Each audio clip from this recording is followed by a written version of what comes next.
அனைத்திந்திய அண்ணா திராவிட முன்னேற்றக் கழகத்தில் எடப்பாடி பழனிசாமியை எதிர்த்து பன்னீர்செல்வம் வீட்டிற்கு இன்று அதிகாலையிலேயே சென்ற அதிமுகவின் நிர்வாகிகளால் பரபரப்பாக அதிமுக தற்பொழுது இருப்பதாக அரசியல் வட்டாரத்தில் செய்திகள் தற்பொழுது வெளியாகியுள்ளது. 2 நாட்களாகவே எடப்பாடி பழனிசாமி முன்னாள் அமைச்சர்கள் மற்றும் எம்எல்ஏக்கள் செய்த கூவத்தூரில் பற்றியான நிகழ்ச்சிகள் பற்றியான தகவல்கள் நாளுக்கு நாள் பூகம்பமாக வெடித்திருக்கக்கூடிய நிலையில் எடப்பாடி பழனிசாமி அவர்கள் தற்பொழுது இதற்கு மறுப்பும் தெரிவிக்கவில்லை என்ற காரணத்தினால் அனைத்தும் உண்மையாகத்தான் இருக்கிறது என்றும் இதனால் மக்கள் மத்தியில் மீண்டும் தேர்தலில் நின்றால் நிச்சயமாக வெற்றியடைய முடியாது, இரட்டை இலை சின்னத்தை வைத்துக்கொண்டே ஈரோடு கிழக்கு தொகுதி இடைத்தேர்தலில் 56,000 ஓட்டுக்கள் வித்தியாசத்தில் மாபெரும் தோல்வியை தழுவியது அதிமுக. அதுவும் எதிர்த்து நின்ற காங்கிரசிடம்தான் மிக கேவலமான முறையில் அதிமுக தோற்றது ஒட்டுமொத்த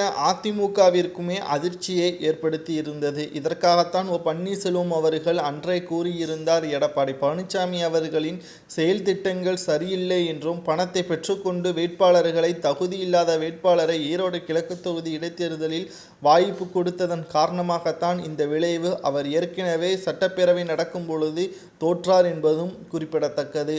மீண்டும் நாடாளுமன்ற தேர்தலில் இரட்டை இலை சின்னம் எடப்பாடி பழனிசாமியிற்கு ஒதுக்கப்பட்டால் நிச்சயமாக தோல்விதான். தற்பொழுது ஏற்கனவே அவப்பெயரின் இருக்கக்கூடிய எடப்பாடி பழனிசாமி அவர்கள் மிக கேவலமான முறையில் தான் தோற்பார் என்றும் ஏற்கனவே தென் மாவட்ட நிர்வாகிகள் கூண்டோடு பன்னீர்செல்வத்திற்கு ஆதரவுகள் அளித்திருக்கக்கூடிய நிலையில் சேலத்தின் எடப்பாடி பழனிசாமியின் சொந்த ஊரான சேலம் மேற்கு மாவட்ட செயலாளர் ஏ வி ராஜு அவர்கள் தற்பொழுது 15,000 அதிமுகவின் தொண்டர்களுடன் 25 மாவட்ட நிர்வாகிகளும் தற்பொழுது ஓபிஎஸ் அவர்களுக்கு ஆதரவுகளை தெரிவிப்பதற்காக இன்று காலையிலேயே தற்பொழுது வீட்டு கதவை தட்டியிருப்பதாக தகவல்களும் வெளியாகி இருக்கிறது.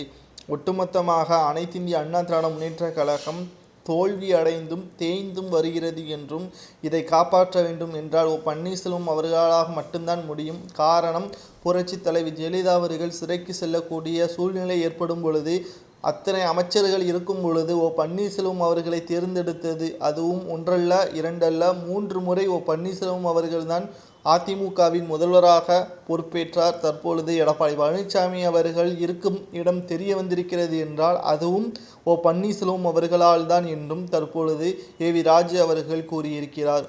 எடப்பாடி பழனிசாமி அவர்களுக்கு முழுக்க பணம் பதவி மட்டும்தான். அதிமுகவின் நலனை பற்றி எந்த ஒரு கவலையும் கிடையாது. கூட்டணிகள் தற்பொழுது இல்லாமல் நாடாளுமன்ற தேர்தலில் நிலைத்து நிற்பது பயன் தராது. நாடாளுமன்ற தேர்தல் என்றாலே தேசிய கட்சியுடன் கூட்டணி வைத்துக் கொள்வதுதான். ஆனால் எடப்பாடி பழனிசாமி அவர்கள் எடுத்த முடிவு மிகவும் தவறானது என்றும் தற்பொழுது நிர்வாகிகள் குற்றம் சாட்டியுள்ளதை பற்றி உங்களது கருத்துக்களையும் ஓபிஎஸ் அவர்களுக்கு ஆதரவுகள் தெரிவிப்பதை பற்றியான கருத்துக்களை கமெண்ட் வாயிலாக கூறுங்கள். நன்றி, வணக்கம்.